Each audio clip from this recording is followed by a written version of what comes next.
우리가 자녀를 낳고 제가 이제 오랜 경험을 볼 때 우리가 어떤 부모라도 예외가 없습니다. 어린아이를 잘 모릅니다. 절대적으로 모릅니다. 예. 그러기 때문에 우리가 하나님 앞에 우리 어린아이로서 하나님의 우리를 아는입니다. 하나님이 우리를 알아요.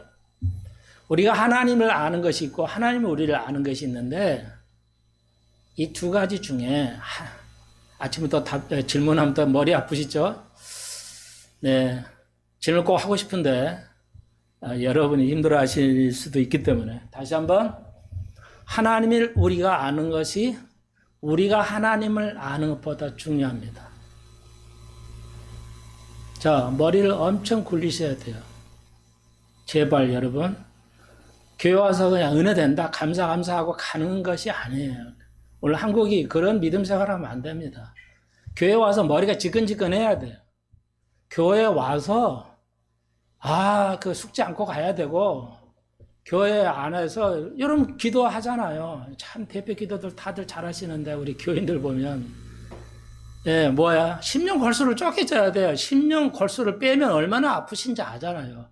백혈병을 치료하려면 다른 사람 피를 넣어야 되잖아요. 백혈병은 피를 넣어가지고 건강한 피를 넣어서 치료해야 하잖아요.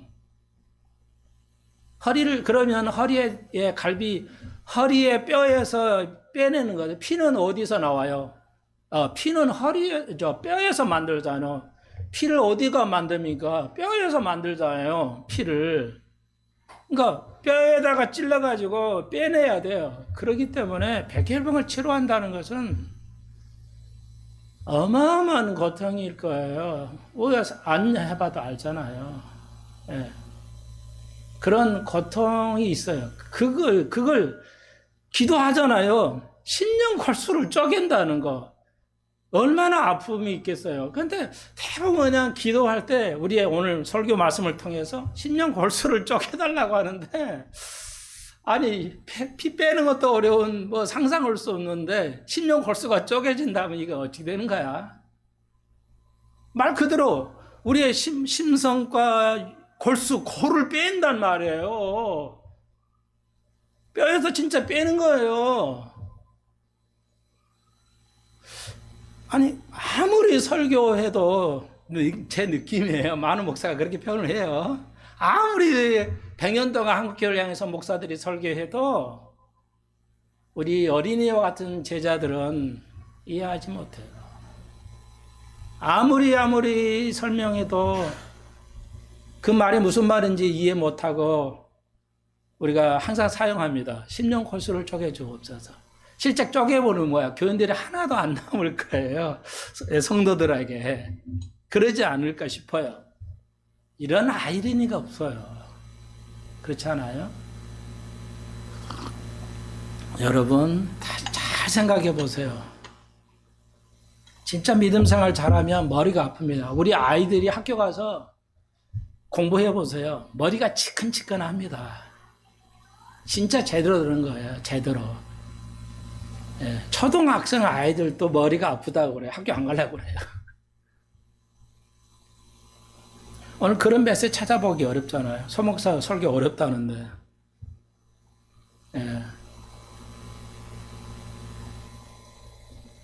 여러분, 그게 진짜 진리를 가리키는 거예요. 다시 한번 정리해드리게 합시다. 우리가 하나님을 알아야 되는 게 손목사 여러분에게 가리키는 줄이죠. 핵심입니다. 우리가 하나님을 알아가야 돼요. 근데 더 중요한 게 뭐냐? 하나님은 우리를 아신 바 된다. 성경은 선언합니다. 하나님이 우리를 아신 바 되세요. 우리가 하나님을 모르면 구원받지 못합니다. 하나님이 우리를 알지 못한다면 구원받지 못합니다. 근데 우리가 하나님을 아는 것보다 하나님 우리를 알기 때문에 우리가 구원받을 수 있습니다. 그래서 하나님 우리를 아신 바 되었다고 그랬어요. 하나님 우리의 모든 걸 아십니다. 우리 필요한 걸 아시고 채우시고 그래서 우리가 하나님이 우리를 아신 바 되었구나를 우리가 아는 겁니다. 바울이 말했듯이. 그 말이 그 말이에요. 그러니까 이거 다 머리 굴리면서 해야 돼요. 여러분, 다이어트 하시려고 고생하신 분도 있잖아요. 우리가 알다시피 생리학적으로 우리가 나이가 들면 소화력이 떨어지기 때문에 먹으면 살로 안 가고 소화가 안 되기 때문에 분해가 안 된다는 거예요, 위에서. 그러니까 그냥 다 남아 있어요. 그대로 그냥 지방으로 바꿔가지고 모든 음식을 지방으로 바꿔서 몸에 저장을 하죠. 그걸 우리가 살이 체중에 넣는다는 거 아시잖아요. 예.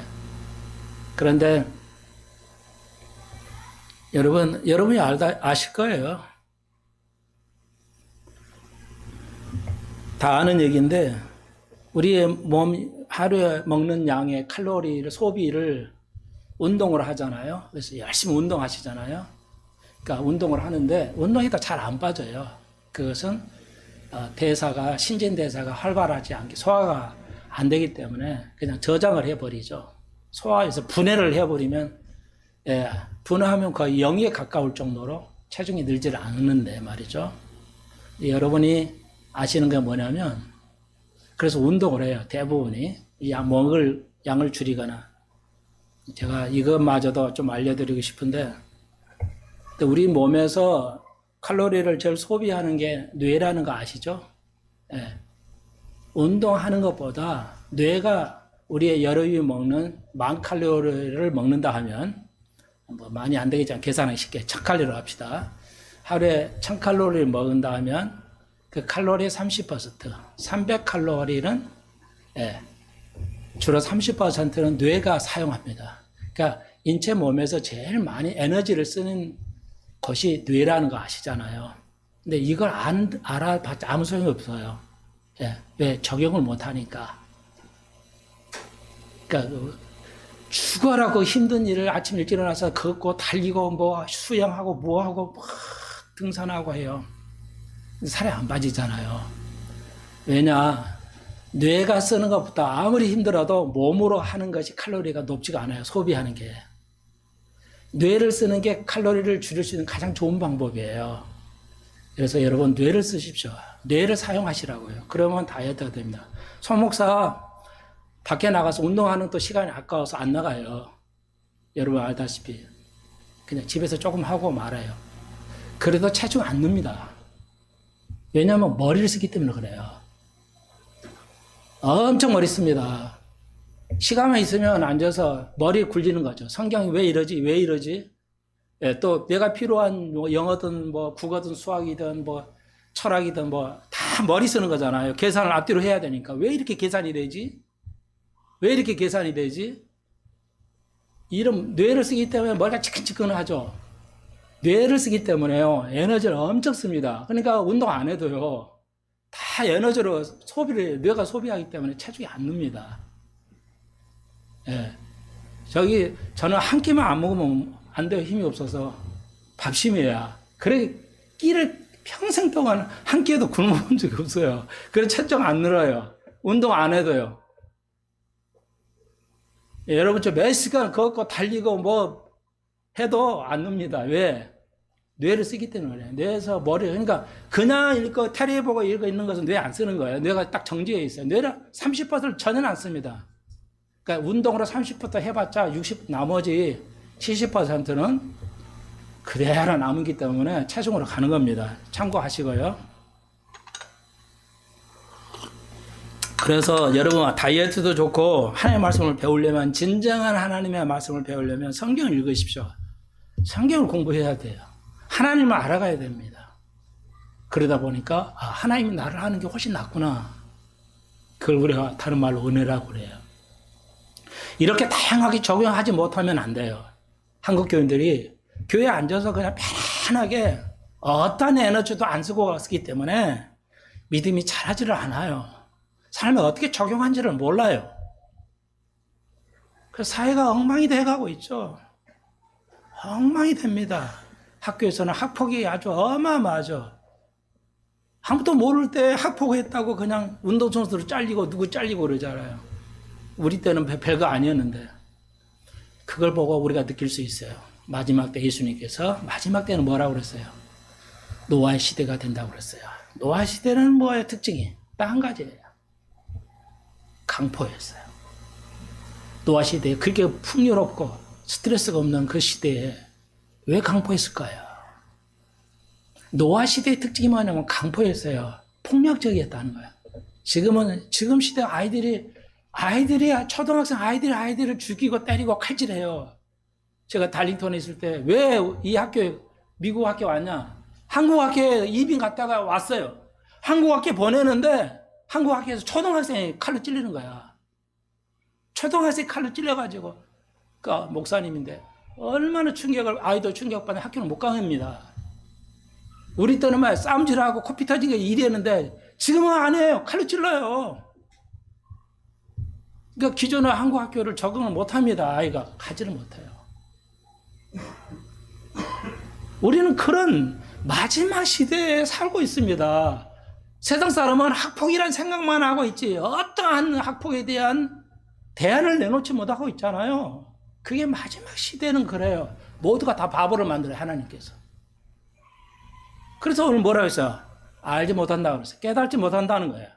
오늘 비유는 그런 거예요. 이 셋의 길가에 돌밭에 가시떨기에 부리는 깨닫지 못하는 겁니다. 알지는 못해요. 알지 못하는 게 뭐야? 마지막 때예요. 시대의 종말, 우주의 종말. 예, 이런 모든 거의 종말이 뭐냐? 알지 못하는 겁니다. 자, 죄송해요. 속사포초는 기관단처럼 막 나가죠? 이거 정리하지. 여러분 집에 가서 읽으면서 적용하시고 깨달아 보십시오. 몇 시간 맨날 며칠을 여러분이 고뇌해야 돼요. 여러분이 기억을 못하거나 모르니까 지나가 버리니까 오늘 목사 뭘 설교했지? 여러분 그대로 다 적어서 이거 내에게 진짜 어떻게 그걸 계산하고 적용할까 계산해 보십시오. 쉽지가 않을 거예요. 몇 달, 몇 년 그럴 수도 있을 거예요. 요 한 문제 가지고도. 제가 왜 그냥 여기서 그렇게 나올 수 있냐? 엄청 뇌를 쓰니까요. 뇌를 써야 건강하다는 거 다 아시잖아요. 예. 60세부터는 아주 그냥 하강합니다. 지식이, 뇌가 안 쓰니까. 뇌도 나이에 관계없다고 그러잖아요. 육체도, 몸도, 근육도 나이에 관계 안 쓰면 근육이 없어져 가는 거예요. 쓰면 70, 80, 90, 100세에도 예, 똑같은 40대의 근육을 가지고 올 수 있고요. 뇌도, 나이 들어가면, 목사님, 나는 잊혀지고, 이해도 안 되고, 다 까먹고. 이해는 돼요. 그렇지만 뇌를 안 써서 그래요. 뇌를 쓰시면 뇌도 절대 약해지지 않습니다. 그러나 참고적으로, 어린아이 사춘기 이전까지는 애우는 것이 굉장히 발달합니다. 왜 그러냐? 아이들을 언어를 해야 되기 때문에 언어는 교육을 통해서 익히지 못하잖아요. 언어는 교육을 통해서 익힌다는 건 불가능한 다 만인이 다 알죠.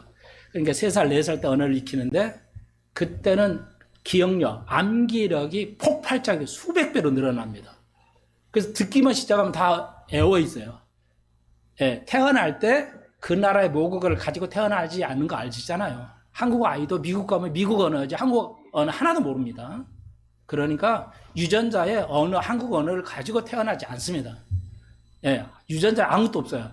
그런데 이제 엄마 아빠의 소리를 듣고 그 단어가 기억이 됩니다. 암기가 돼요. 근데 어마어마하게 그 폭발하면서 기억력이 됩니다. 그래가지고 어휘가 이제 대화가 되죠. 예, 언어를 자동으로 익히게 돼요.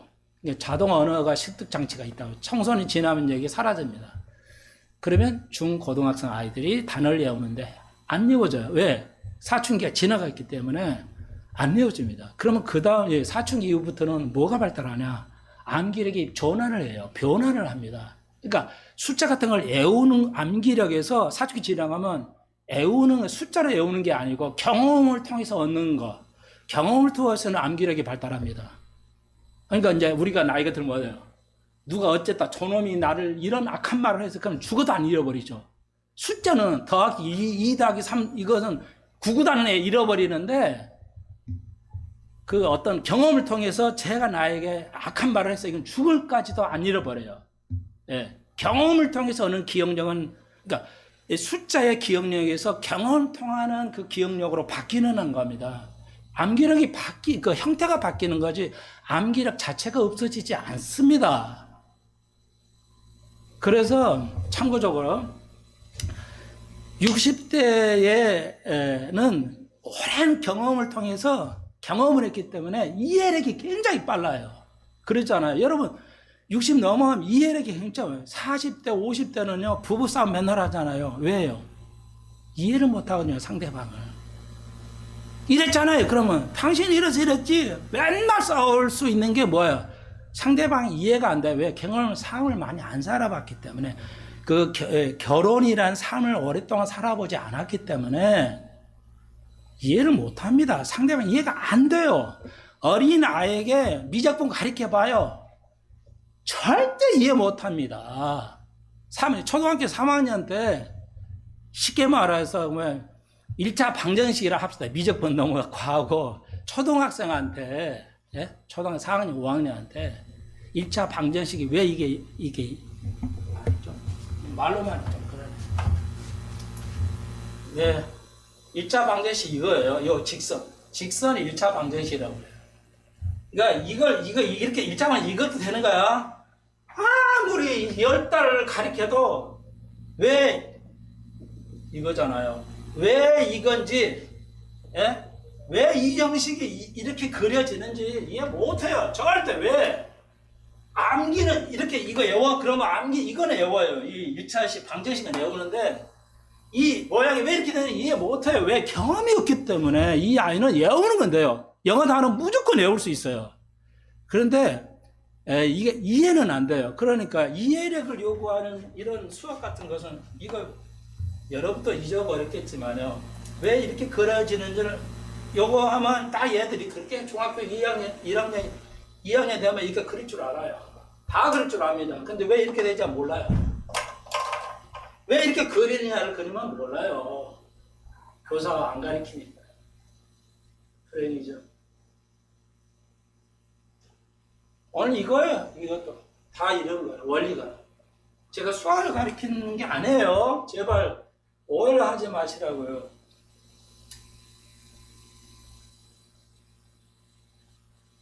우리 아이들을 어떻게 가르칠 것인가. 그뿐이잖아요. 우리 부모의 입장은.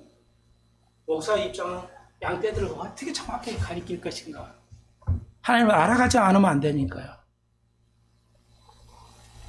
불행이다. 아무도 안 가르친다. 누구 얘기하잖아요. 뭐 정말 귀찮을 정도로. 자, 아이한테 이렇게 가르쳐야 돼요. 중학생 아이한테. 야, 이리 가면 어디로 가지? 무한대로 가잖아. 그래서 이렇게 그리는 거야. 여기는 뭐야? 마이너스 무한대잖아. 마이너스 무한대. 이렇게 가면 어디야? 영원히 무한대로 내려가는 거예요. 마이너스 100년, 1000억 년을 가도 마이너스 1000억. 여기로 가면. 그래서 이렇게 직선이 돼야 돼요. 이건 시작이고 이건 끝이에요. 그림 보면 여기 시작이 끝이 알아야 돼요. 이거 원리예요. 이거 안 가르치니까 아이들이 돌아버리는 거예요. 미쳐버리는 거죠. 자, 그 정도 하고요. 그래서 정리를 할까요? 그러면 60세 넘어서 기억력이 없어지는 게 아니에요. 근데 이해력이 언제에서 발달합니다. 이해력이 어마어마하게 발달해요. 그럼 어떻게 할 것이냐? 노력해 보세요. 어떤 걸 공부해도 이해력이 되기 때문에 그림으로 이렇게 제가 왜 그림을 그렸냐면 그림은 여러분의 시계를 찾죠. 시계 그 전자시계는 숫자로 나오잖아요. 몇 시 몇 분. 그리고 1시간치 내가 몇 시에 시작했지 숫자로는 이게 기억이 안 돼. 잊어버려요. 숫자로 나오는 시계를 봐가지고는 몇 시에 출발했지 이걸 아무리 숫자로 봐도 안 보여요. 근데 시계바늘로 모양을 보면 다 기억이 남습니다. 오랫동안. 아시죠? 알겠죠? 모양을 보면 오래 남아요. 그러니까 그림은 나이 드는 사람은 이해를 해요. 그림을 이해를 한다고요.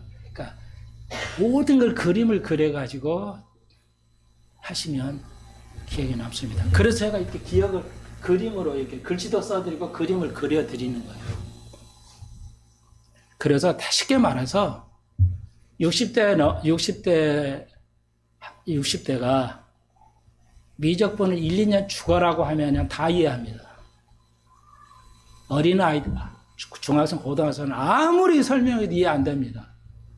왜 이렇게 되지? 절대 이해가 안 돼요. 경험이 없기 때문에 어쩔 수 없는데 60대는 원체 다양한 경험을 했기 때문에 1, 2년만 혼자 공부 뒤지게 하면, 죄송해요. 뒤지게 하면 미적분 원리를 다 이해할 수 있어요.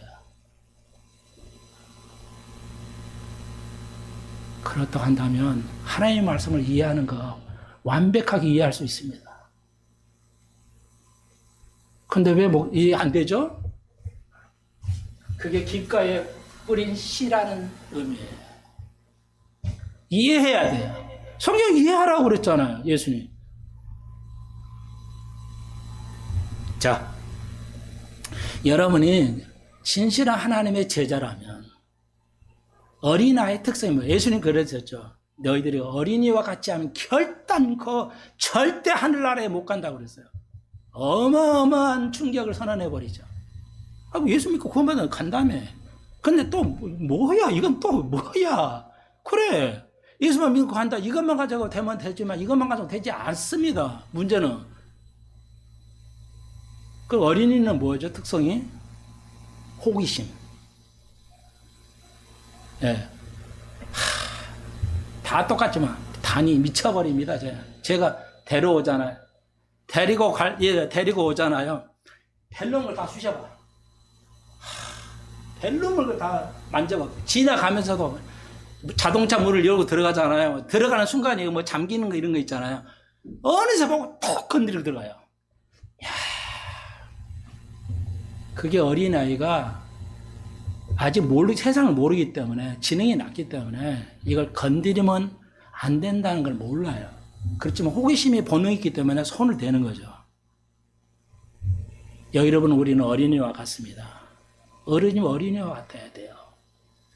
그래서 이제 호기심을 발동을 하되 이걸 어떻게 조절하고 왜 이걸 배워야 되는지를 알아가요. 어르니까.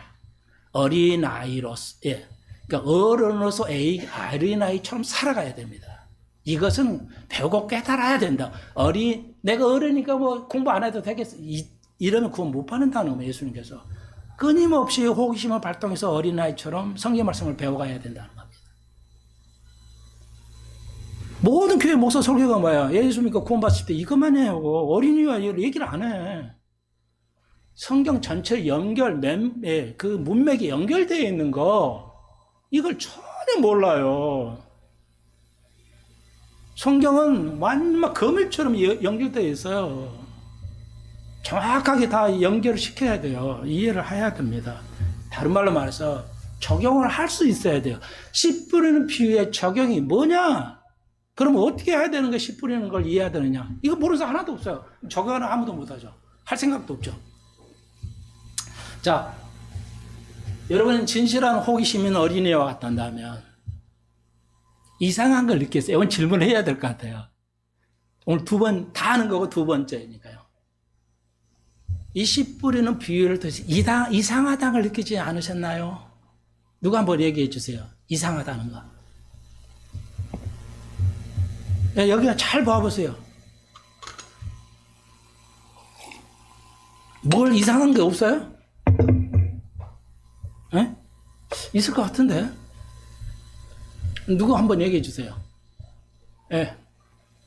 지금 우리가 얘기하는 거 잘난 체 하는 거 아닙니다. 제가 얘기를 해야, 이분은 우리 교인이 어느 정도 이해하구나. 이런 거 알죠? 이상한 거 없어요? 그냥 목사님 감사하니까 감사라고 밖에서 이렇게 하면 안 돼. 머리가 아파야 된다고 말씀드렸죠. 심령과 골수를 쪼개는 건 진짜 골수야 심령만 쪼개는 게 아니에요. 심령 골수까지 쪼갠다고 그랬죠. 여러분이 스스로가.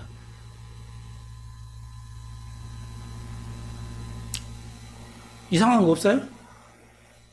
이게 생각나야 돼요. 이런 안 하면 이거 한이 없어요. 이거 가르치려면. 한이 없다. 자,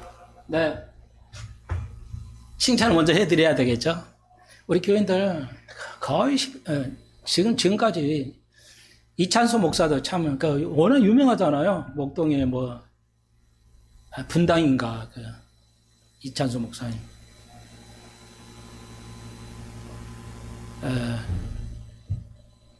자기도 이제까지 11조 누가 냈는지 전혀 모르는데 알아본 적도 한 번도 없다고 그래요. 초 목사도 그랬을 거예요. 초 목사한테 배웠기 때문에. 솔직하게, 여러분 지금까지 11조 내는 건데 누가 내고 안 내고는 난 모릅니다. 전혀 집사람에게 물어보지 않습니다. 그 돈 얘기는 제가 관심이 없어요. 모든 목사가 돈 많이 내는 교인을 좋아하잖아요. 저는 편애할까봐. 자, 그런데요, 여러분,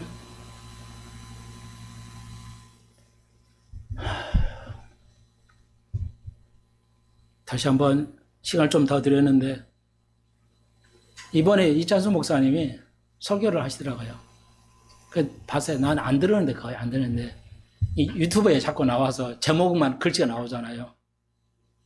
이상해서 한번 조금 잠깐 봤는데요. 여기, 칭의, 성화, 영화. 어느 한국 목사님들이 잘못 가르치고 있어요. 그렇게 똑똑하신 목사님이죠. 유명한 목사님이잖아요. 근데 그분이 설교를 그렇게 하죠. 한국 목사님들이 말이죠. 한국 교회 목사님들이 잘못 가르치고 있어요. 칭의와 성화, 영화를 나눠서 가르치고 있어요. 이건 분리를 할 수 없는데, 이건 하나입니다. 분리할 수 없습니다. 이러더라고요. 이렇게 써놨어요. 딱 듣는데 이상하더라고요. 저 목사님 왜 어떤 전제로 저런 말씀하시는지 나야 알 수가 없죠. 아니에요. 여러분. 그러니까 그 목사님은 이런 참 좋으시고 훌륭하신데 이걸 설명을 안 하고 그냥 지나가요. 여러분, 거의 99%는 이해 못할 거예요. 그 교인들이. 이런 거 설교를 안 해놨기 때문에. 본인도 이걸 꺼냈으면 굉장히 중요한데 단 한 번도 설명 안 하고 그냥 지나가 버려요. 그러면서 이런 말씀 하시더라고요. 칭의는 어려워진 거죠. 우리가 너무 죄인이었는데 하나님의 피값으로 우리가 우리가 의인이라고 칭함을 받았으니까 감사해서 하는 게 뭐냐? 성화라는 거예요. 성화는 우리가 거룩하게 살아가는 것은 칭의에 대한 보답이라는 거야. 말 그대로입니다. 나는 동의가 안 돼요. 여러분은 어떠시나요? 그리고 그걸 설명 안 하고 막 지나가 버려요. 여러분, 한국교회 아직도 칭의하고 성화, 영화 다 알아요. 그렇지만 아무도 그 설교는 이런 설교를 안 할 거예요. 어려우니까 아예. 근데 살짝 지나가는데 이해할 수 없죠. 여러분, 오늘 다시 한번 저 시간 좀 얘기했지만 칭의와 성화와 영화 다 알아요. 근데 이게 어떤 관계를 가지고 있느냐를 몰라요. 안 배웠고 가르치지도 않고. 그러니까 적용을 할 수가 없죠. 그러니까 이론적으로 하는 거 아무 의미 없잖아요. 그죠?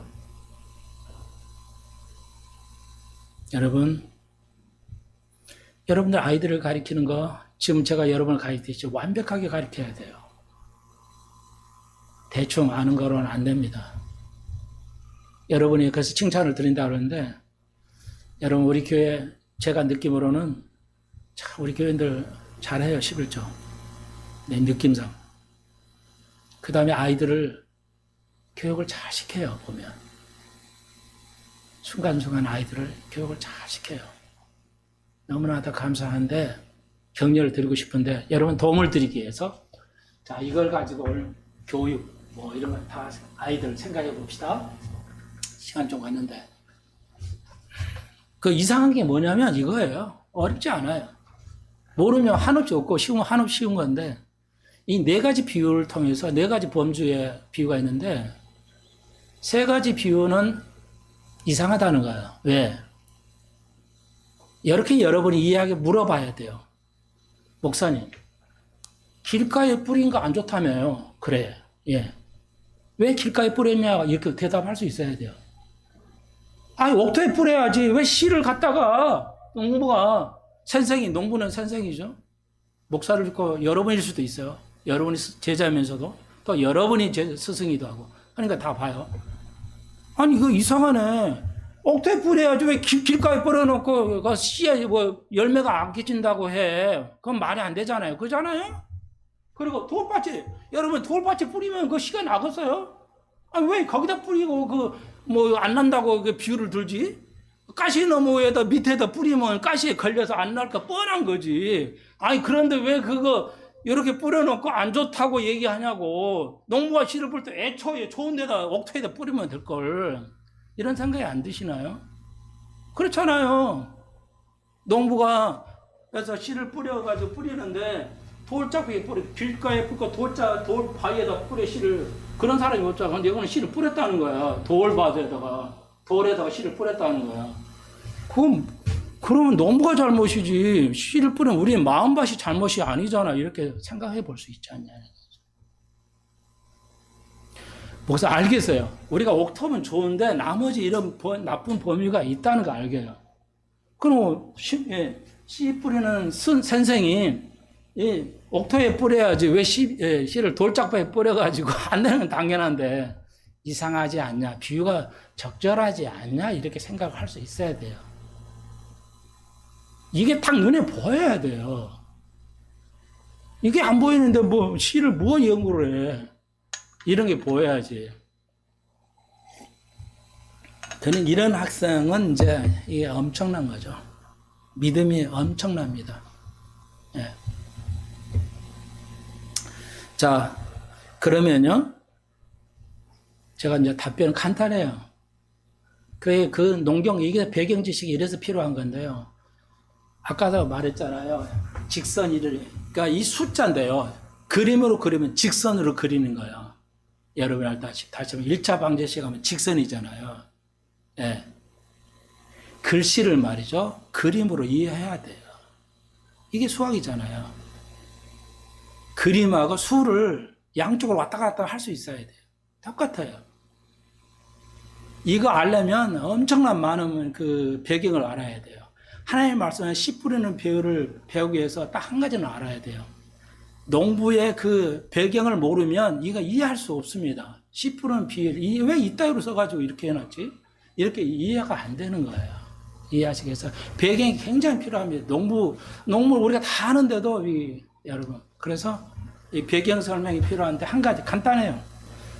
여러분, 고대 사회, 우리나라는 좀 다르긴 하지만 유대 사회에서 그러니까 이제 씨를 뿌리자, 밭에 씨를 뿌리잖아요. 그런데 우리는 논두렁이 있고 이렇게 규정이 되어 있지만 유대 사회에서는, 고대 사회에서 2000년 전에 밭과 그 길 사이가 정해져 있지 않아요. 따로 길을 만들어 놓지 않아요. 그냥 밭이야. 반만 있어요. 그러니까 그래서 이렇게 씨를 뿌리는데 이게 길이 따로 정해지지 않게, 또한 길이 있지 않기 때문에 농부는 아무 데다 다 뿌려요. 그래서 건데 뿌리는데 사람이 다녀버리죠.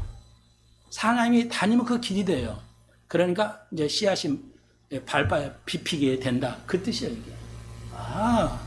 그래서 배경을 모르면 이 문제를 해결할 수 없습니다. 이 씨 뿌리는 비유.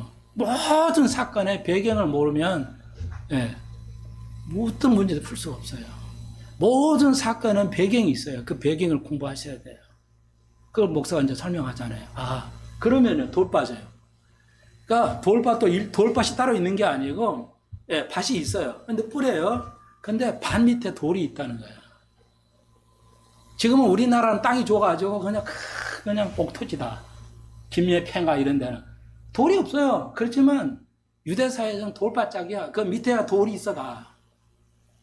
그러니까 그게 돌에 꺼려질 수도 있다는 겁니다. 배경이. 농부는 열심히 뿌렸지만. 그러니까 여러분이, 우리 모두가 다 옥토면 좋은데 교회 안에도 매요. 이런 그 옥토만 있는 건 아니라는 거죠. 그러면 이걸 어떻게 해결하냐, 이 문제를 옥토로. 그러면 이 사람을 발굴해야 되냐, 교회 안에 가라지를 발견해야 되냐, 그건 교회가 할 일이 아니라고 예수님 말씀하죠. 가래를 남겨두라고 그랬어요. 그러니까 이런 문제가 있어요. 가시떨기도 마찬가지죠.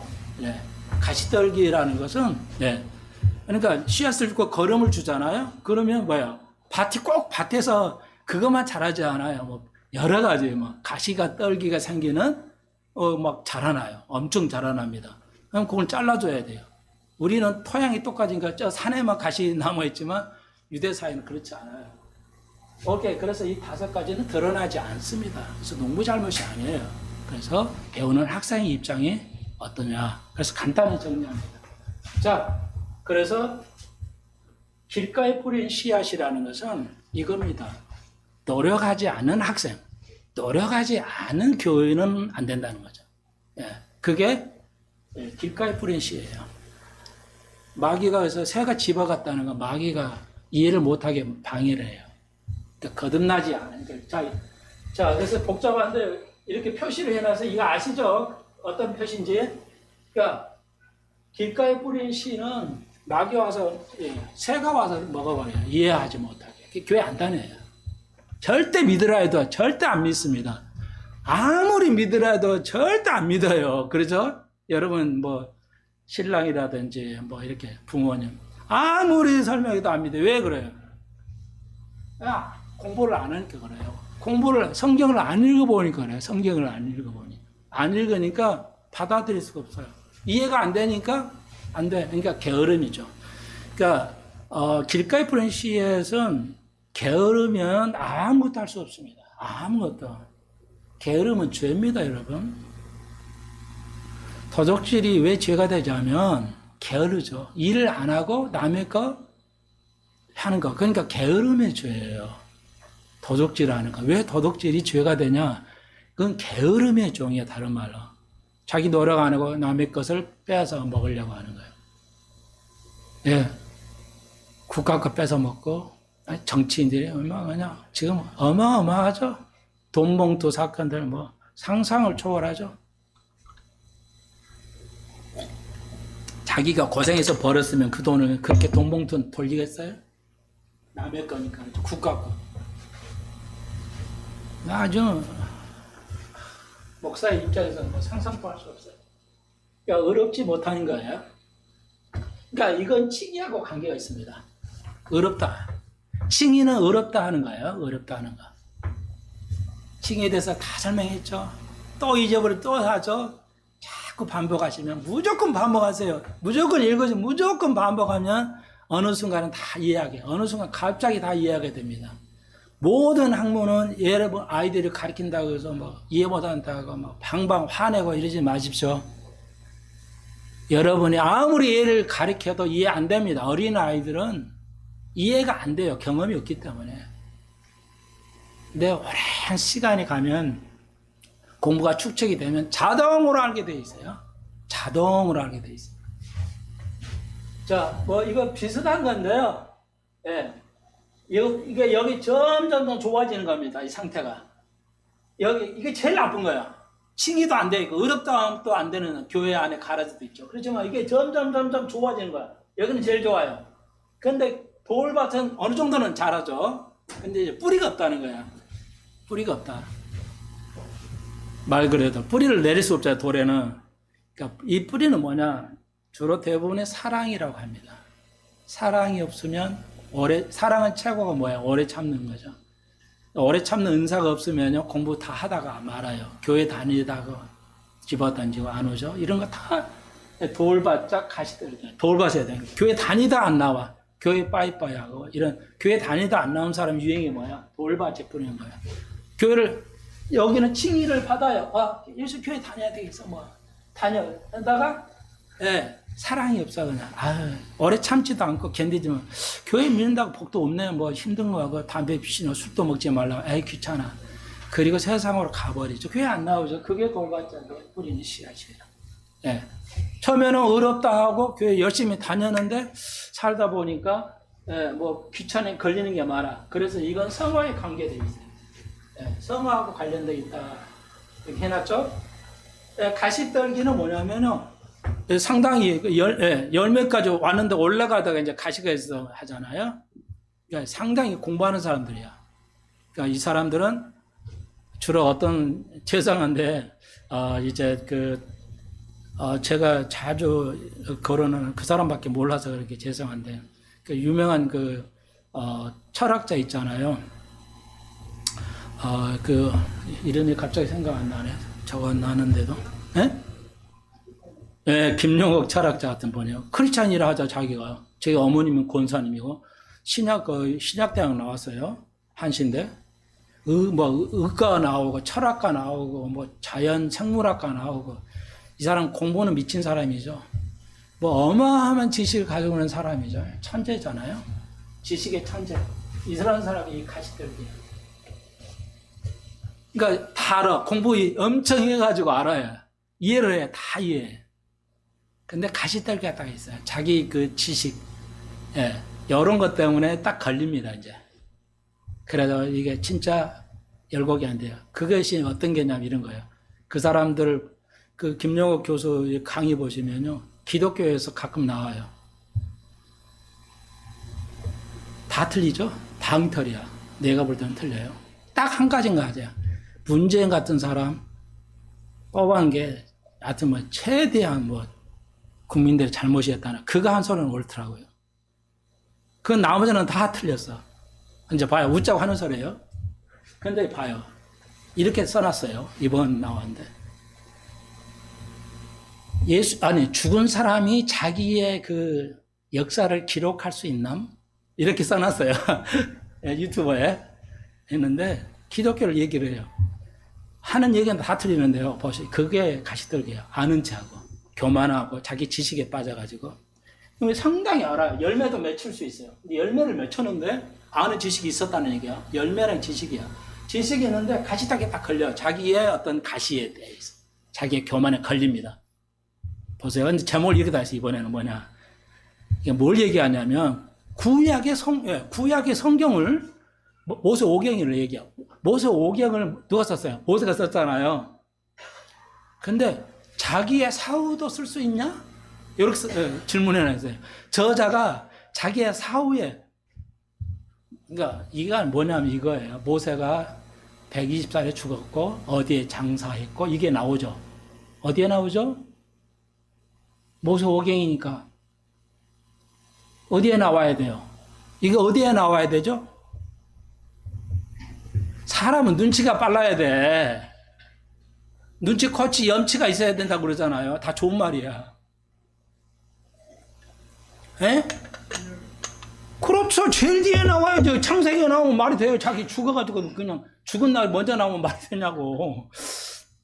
다 모세 오경을 모세가 썼잖아요. 근데 다 쓰는데 제일 마지막에 자기 죽음을 언급해야 할 거 아니에요. 그러죠? 그러면 창세기 신명기 38장 제일 끝에 나와요. 모세가 몇 살에 죽었고 어디에 장사했다. 그러니까 죽은 사람이 내가 어디에 장사한다 쓸 수 있어 없어요? 죽은 사람이 책의 저자가 자기 죽음의 묘소까지 쓸 수 있냐고. 없잖아요. 그죠? 맞아요. 이해돼야 안 돼요. 이해되죠? 그러니까 김혜욱 교수가 봐라. 그 구약의 그거 역사를 자기가 썼다며. 그런데 죽은 이후도 쓸 수 있냐? 이걸 믿냐? 이 바보들아. 이 얘기 같아요. 여러분 어떻게 생각하세요? 모세가 오경 썼다며. 근데 뒤는 아니야. 죽은 후에 얘기를 써놨으니까 이건 아닌잖아. 이렇게 거기 갖다 이거 아닌데. 여러분 어떻게 생각하시냐고요? 여러분, 우리는 모세가 썼다고 봅니다. 그러니까 이거 말이 안 되네. 그러니까 혹은 그 다음에 여호수아가 모세 오경 뒤에다 붙인 거다. 이렇게 보는데 우리는 그렇게 안 봐요. 저는 모세가 썼을 거예요. 자기 죽은 후에 묘소가 어디에 있을지 어떻게 알아요? 거기 보십시오. 모세가 요단강을 건너지 않고 하나님께서 보여주셨죠. 너의 후손이 가나안 땅에서 일으키게 갈 것이라는 걸 그 초자연적인 세계로 보여주시죠. 그 모세가 가나안 땅을 안 들어갔지만 봤을 거예요. 하나님의 놀라운 계시로 보여주셨어요. 구유에. 그리고 자기가 어디서 묻힐 것까지 보여주셨을 거로 봐요. 그거 모세가 썼을 거로 봐요. 미리 쓴 거예요. 우리는 이렇게 믿어야 돼요. 하나님의 초월적인 계시. 그 사람은 김용옥은 성경을 몰라요. 하나님을 모른다고요. 그래서 그 조회 모으면 막 몇십만이에요. 쓸데없는 짓을 보고 있어요. 나 같은 사람도 김영욱보다 나아요. 아시겠어요? 좋은 땅 알죠? 이거 하나만 배웁시다. 그래서 아까 금방 했죠. 이차수 목사님이 성화는 말이야, 우리가 의롭다는 데는 보답이다. 나는 동의하지 않습니다. 성화를, 믿음의 성화를, 그 칭의의 보답이, 우리는 칭의를 보답할 수가 없습니다. 불가능합니다. 목사가 이렇게 가르치면 좀 곤란하지. 이게 이 세계를 잘 모르는 거야. 부연 설명을 계속 하든지 아예 안 하고. 여러분, 워낙 많이 배웠으니까요. 옥토는 뭐야? 여기 다 돼 있죠? 옥토는 뭐야? 좋은 제자, 좋은 어린 아이들을 어떻게 키워야 되냐? 옥토같이 키워야 되는데, 어떻게? 의로운 사람이 되게 가르쳐야 돼요. 제가 전 시간 말씀드렸죠? 어린아이도 죄를 고백할 수 있어야 돼요. 네. 죄를 고백하는 거 뭐야? 의예요. 은혜라는 거죠. 죄를 고백하는 게 은혜입니다. 이해하십시오. 말로만 은혜 하는데 자기가 화나가지고 용서를 안 해. 그 은혜 아니거든요. 은혜를 몰라요. 교인들이 배워본 적 있나? 한국 교인들이 배워본 적 있냐고. 은혜는 알고 용서는 아는데 적용을 갖다 붙이지는 못해. 아무 적용 없어. 그러니까 다른 말로 하면 수학 공식은 아는데 문제 나오면 하나도 못 푸는 거야. 아이들. 똑같은 거예요. 환장하죠. 부모들은 이거 일을 어찌할꼬 하지만 뭐요? 그걸 가르쳐줘야지. 교육은 그걸 가르쳐줘야지. 목사는 그걸 가르쳐줘야지. 성화 뜻만 가르쳐주면 뭔 소용이 아무 소용 없잖아요. 그래서 제가 가르쳐드리는 거 얘기가 길어요. 잘 들으세요. 자, 여러분 말이 나왔으니까 은혜라는 거 뭐냐면, 은혜의 사역은 뭐냐면 내가 용서하는 거야. 그 사람 미워하지 않는 거라고. 남편이 인내까지 살았어도 나와 같이 살아도 미워하지 않은 겁니다. 그거 은혜라고 그래. 아니 뭐 내가 뭔 일이 잘 됐어, 그것도 은혜, 그것도 은혜지.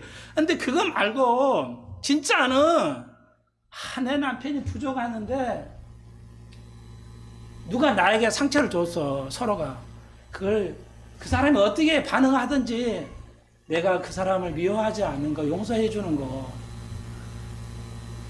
그걸 은혜라고 하는 거예요. 은혜 씨는 그거라고요.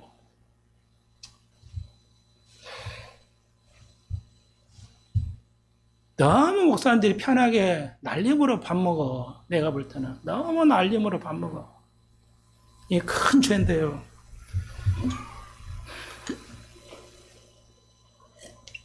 하나 예를 들어볼게요. 실제 있었던 일이에요. 우리 애들 지희 집에서 아이니가 뭐 그림을 그리는데 스케치북을 딱 썼어요. 정확한지는 모르겠는데. 근데 쓰고 나고 보니 거기다 그림을 그렸는데 알고 보니까 다니까야. 내가 다니를 위해서 다니가 이걸 알게 됐어요. 다니가 난리는 거야. 이거 자기가 썼다 이게야. 아이는 뻥져가지고 모르고 했어. 이래. 그때 대부분의 부모는 이러죠. 야, 다나, 누나 모르고 했다잖아. 어떻게 해? 누나 미안하다고 하잖아. 야, 네가 참고 해. 혹은 내가 그렇지 않아. 아빠가 이거 다 새 거로 사줄게. 그러니까 이런 교육 하지 말라고요. 제발. 이렇게 교육시키면 안 돼요. 디모데후서에 뭐라 했어요? 하나님의 말씀은 교육하기 유익하대요. 하나님의 말씀을 어떻게 요거 자주 일어나는 이걸 어떻게 교육시키냐? 그래서 내가 뛰쳐나가가지고 이렇게 얘기를 했더니 다들 이해를 못 하는 것 같아요. 그래서 여러분, 이해하려고 이걸 가지고 얘기하는 겁니다. 가르친 자의 고통인데, 내가 아까서 얘기했죠. 이게, 다나, 뭐, 내가 큰 소리는 했지만, 미워서 아니야. 다나.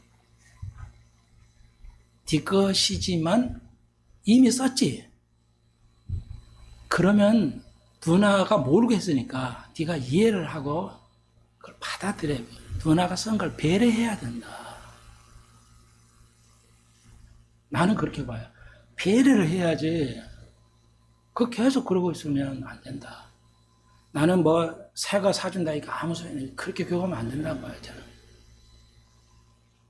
네가 배려해야 돼. 이해하고 이해를 해줘야 된다. 왜 이 아이는 모르죠? 이 아이는 모르는데 모르든 알아든 건 상관없어요. 3살 버릇이 어떤가 합니다. 그렇게 한국 교회는 안 가르쳐요.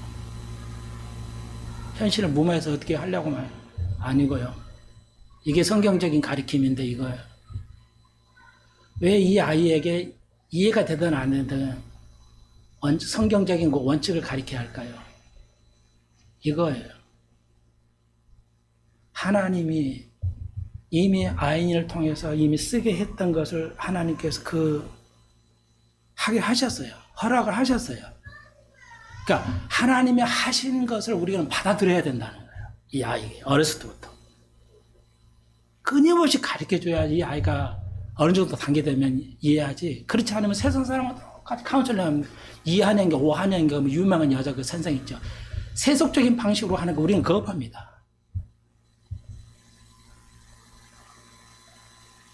세상적인 세상에서 나온 방식.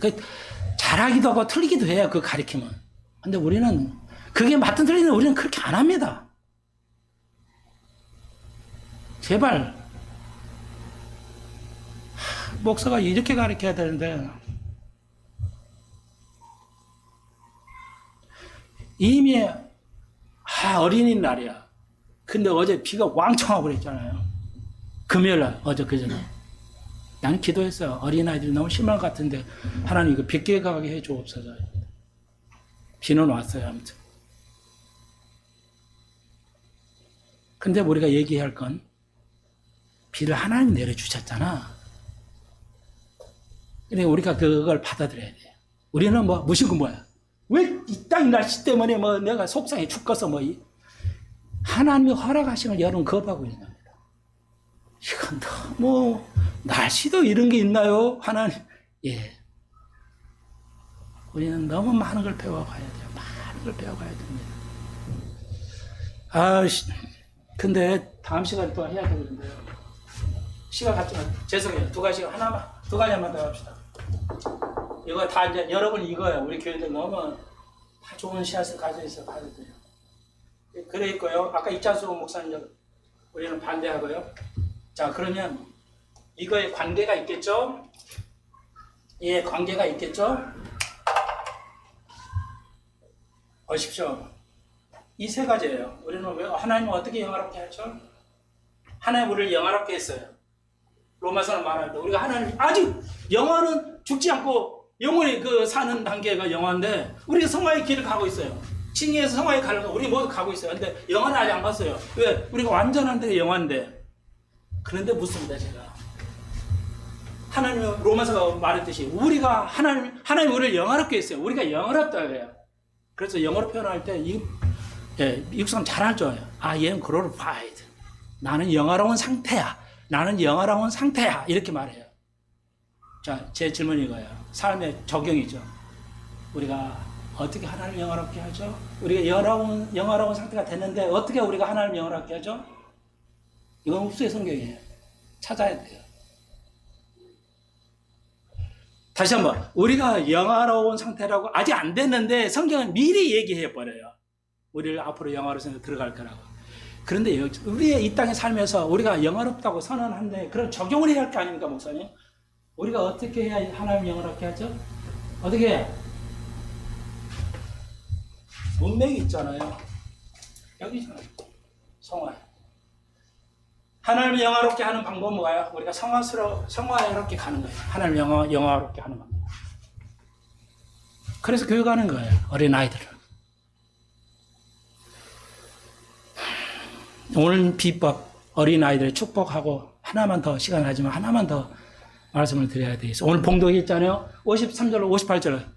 예수가 이런 엄청난 비유를 막 설명하니까 막 주위 사람 놀래가지고 어떻게 저렇게 우리가 알잖아. 저 예수는 말이죠. 저 뭐 아들 누구 아들 목수 아들이고 뭐 배운 거 없고 우리 아들 다 쟤들 뭐 그 누나 동생들 다 아는데 말이야. 별거 없는데 어떻게 저렇게 막 엄청나게 잘 가르치지? 그랬는데 안 믿어. 예, 예수 우리가 더 잘한다고 착각한 거죠. 다 잘한다고 착각하고 안 믿어요. 그래서 예수님께서 예수님도 이해를 못해서 진짜 내가 고향을 사랑해서 내가 고향 사람 더 막 병을 치료하고 기적을 베풀었는데 더 안 믿어. 왜 그래요? 예수를 너무 인간적으로 너무 많이 알기 때문에 그렇죠. 오해죠, 이거.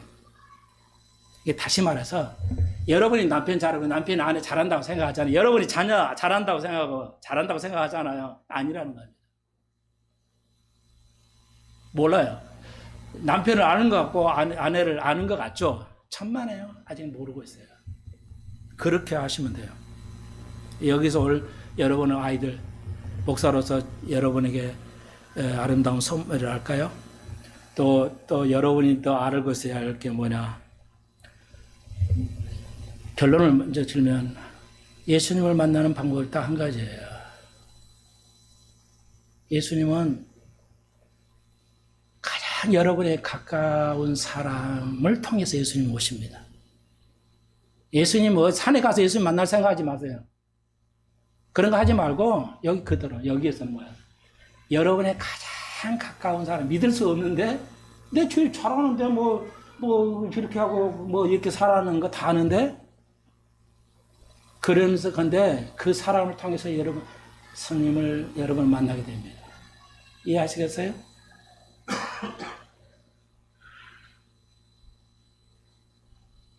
모르면 다음 시간에 또 한 번 더 설명해 드릴게요. 예수님은 뭐 어디서 번쩍 와서 여러분이 이렇게 하는 게 아니고 여러분이 가장 가까운 사람들 통해서 예수님, 그 사람이 예수님. 그러니까 남편이 예수님이라고 생각하세요. 아내가 예수님이라고 생각하시라고요. 근데 우리는 뭐야? 에이, 남편이 뭐 뻔한 거 아니야. 그래가지고 무시하죠. 선생님들 무시하잖아요. 아니, 여러분이 저한테 그랬다는 건 아니지만, 뭐 배운 것도 없고, 가진 것도 없고, 뭐 하는데, 잘 알겠어? 우리 엄마들이 뭐야? 일탁 강사들에게만 교육 받았으면, 근데 일탁 강사가 엄청 많아요. 근데 해결돼요? 영포자, 수포자 해결시킵니까? 안 됩니다. 그건 다음 시간에 할게. 오늘 시간이 없으니까. 너무 시간이 많이 뺏겨서 죄송한데. 그래도 잊어버리면 안 되니까요. 여러분, 이게 연관성이 있어요. 결국은 요한계시록 22장 보십시오. 우리가 영화로운 상태에 들어가서 이 영화의 단계 가면 어떻게 되냐. 요한계시록 22장에서 마지막 장에서 우리가 그 하나님의 얼굴을 보게 됩니다. 우리가 그때는 하나님의 얼굴을 보게 돼요. 지금으로 못 보지만 우리가 영화의 단계에 들어가면 하나님의 얼굴을 봅니다. 그러면서 그의 이름이 예수 그리스도의 이름이 너희들 이마 속에 있을 것이다. 이거죠. 잊어버리지 마시죠. 이렇게 연결이 돼 있어요. 뭐라고? 이 말은 뭐냐면 우리가 하늘나라에 가서 영화의 단계 되면 남편의 아내나 여러분의 자녀를 보고 또 친구를 지인을 보고 그 별거 아닌 사람이었는데 그런데 예수의 그 업적, 예수가 그 사람을 칭찬하고 그 존경해 주는 그 업적들이 쫙 있다는 거야. 내가 이 땅에 살 때는 저 사람이 대단한 사람인지 몰랐는데 손 목사가 대단한 사람인지 몰랐는데 하늘나라에 가서 보니까 야, 손 목사의 얼굴에 예수의 이 행한 능력들이 쫙 있는데 있다는 거야. 그럼 하늘나라에서 알게 됐잖아요. 그게 아니고 그러나 니들은 잘 모르지만 니의 가장 가까운 사람이 예수라는 거 기억하십시오. 그게 스승이든 목사든 부모든 남편이든 이해하시겠어요?